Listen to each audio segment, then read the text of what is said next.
Africa's access to the internet is through the mobile phone. And here in Kenya, we've not been left out. There's been an increased usage of this mobile phone. And companies are looking at taking advantage of that. Our entrepreneur tonight has known exactly what to do about that. This is The Entrepreneur. My name is Paul K. Mora. Welcome to the show. Welcome to the show tonight. It's good to have you here. Thank you, Paul. All right. You can introduce yourself and at the same time, maybe run us through to what you do. Hello, I'm Deborah Obara. I like to call myself a budding entrepreneur because I'm so new into the field and I've just begun. I'm also a student at Daystar University. Yeah, that's the A to Z of what I do on a daily basis. You mentioned that you are a student and still an entrepreneur. Yes. Now, how do you get to balance these two very busy, activities? Just like everything else, it's not easy, but I think having passion for the things that you do in your life is very important. It's a reason to wake up every day and a reason to have that extra strength to be at school and at the same time realize that there's something else that needs you to push twice as hard. So it's the passion and the drive to do both at the same time. Is this what you've done in school or what gave you the interest, to get into this business? The interest that I had was in marketing, right? And it just so happened that I met a very interesting young man who was very intuitive when it came to software and technology and developing a product such as, an application that people can use. So we came together and as we came together, we realized that with both our strengths, we can build a product that people will get to use and it will actually change businesses and change the way people do business in Kenya. And what did you say gave you the motivation to venture into this kind of business? Everything that we do these days is on our phones, right? So half of the time you'll find that 70% of the time people are on their phones. People set meetings on their phones, people do purchases on their phones. So why are we not marketing through our phones? Why are we not marketing our products through our devices? That was the aha moment for us, yes. Kindly detail to us, what Mobu is all about and what kind of services you offer. I'm a co-founder of Mobu Limited. What we are is Mobu Limited is a mobile application, and what it tends to do is to be a marketing tool for merchants, small, medium-sized business people who are trying to introduce products into the market and also trying to gain more traction towards the products in the market. So what we do is we offer a platform where you introduce yourself majorly by giving deals on your product. So people get to experience this product and they will then realize that you're there, you're around, and they'll buy from you every single time over and over again. And who do you get to target, as your clientele? We target the tech-savvy people, right? Because we realize it's a mobile application. And again, a lot of the times, especially in Kenya right now, 75% of mobile phone users are using internet-enabled phones and phones that can have applications. All those 75% are Mobu target clientele.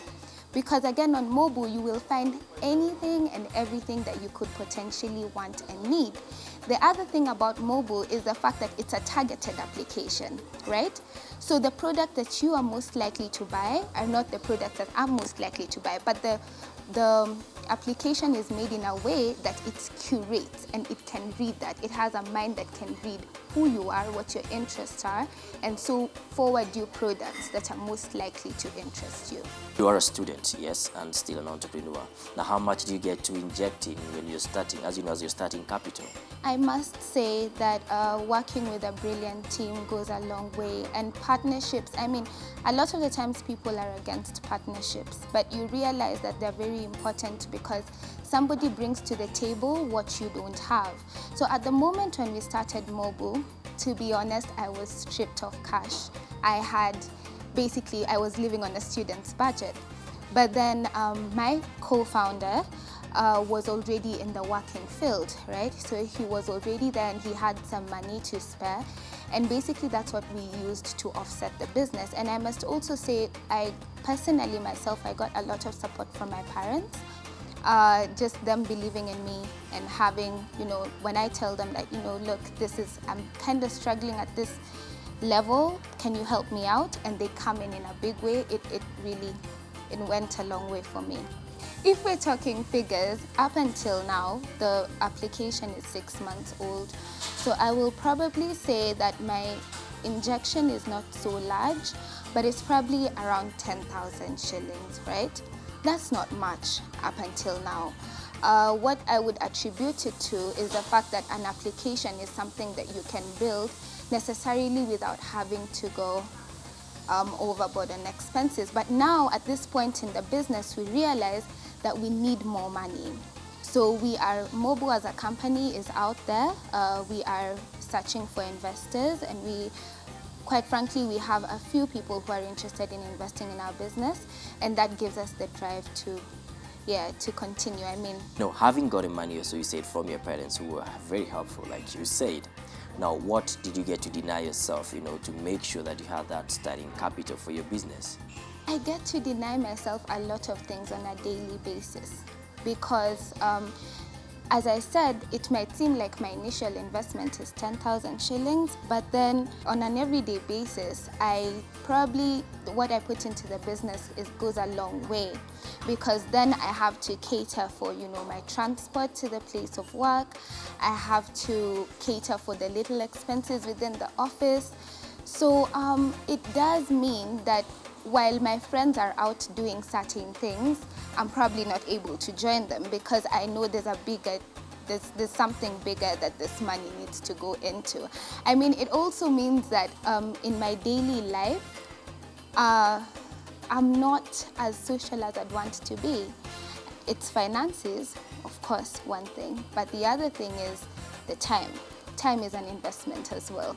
You are marketing people's products. Then how do you get to market yourself? We realized that what makes us, what makes Mobu, what gives us our individuality is the fact that we do experiential marketing, right?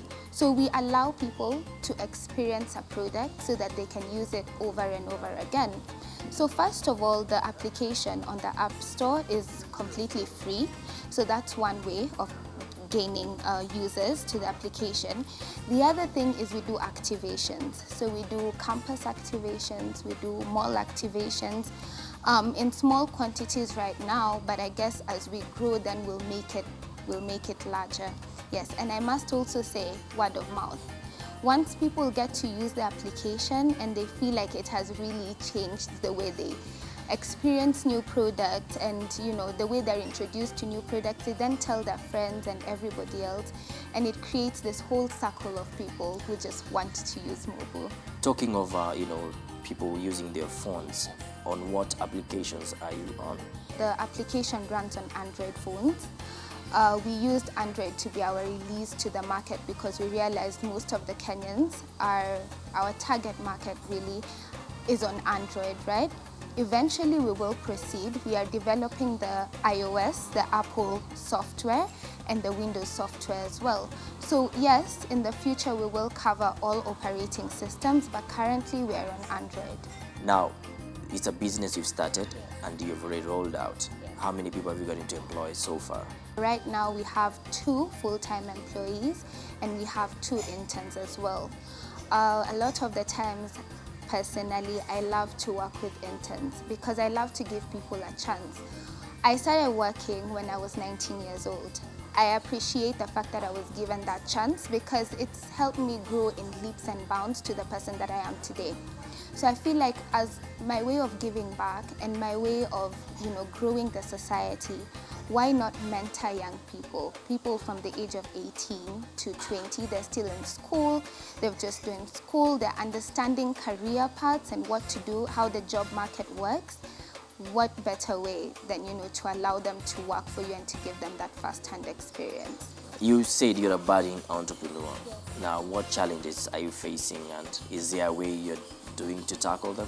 My challenges are very many, but as every successful thing, as you build every successful product, there are a couple of milestones that you have to go through. One of them being, of course, the economic resources that we require as a business. That's the first thing. But then as you go through the journey, you realize that's the least of your problems. When sometimes you knock on some doors, and they look at you and they're like, you're such a young person, what do you have to offer? So that works for you sometimes, and sometimes it works against you as well. And you have to prove yourself on a daily basis. It's something you have to do every single day. What are the future plans of Mobu? We want to grow. Like every other business, like every other person, we want to grow.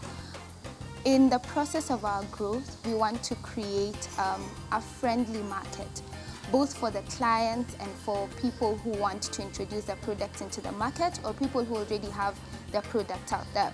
We want to change the dynamics of marketing, in Kenya and eventually East Africa.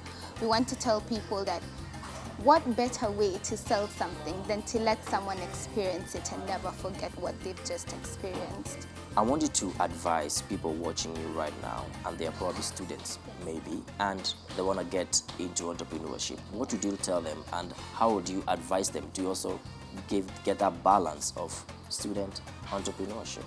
Basically, what I'd tell them is, first of all, it's not easy.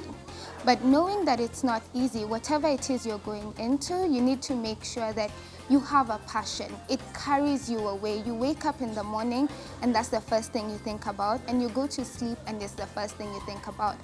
I want them to know that entrepreneurship is a good way, an awesome way to apply everything you're learning in school.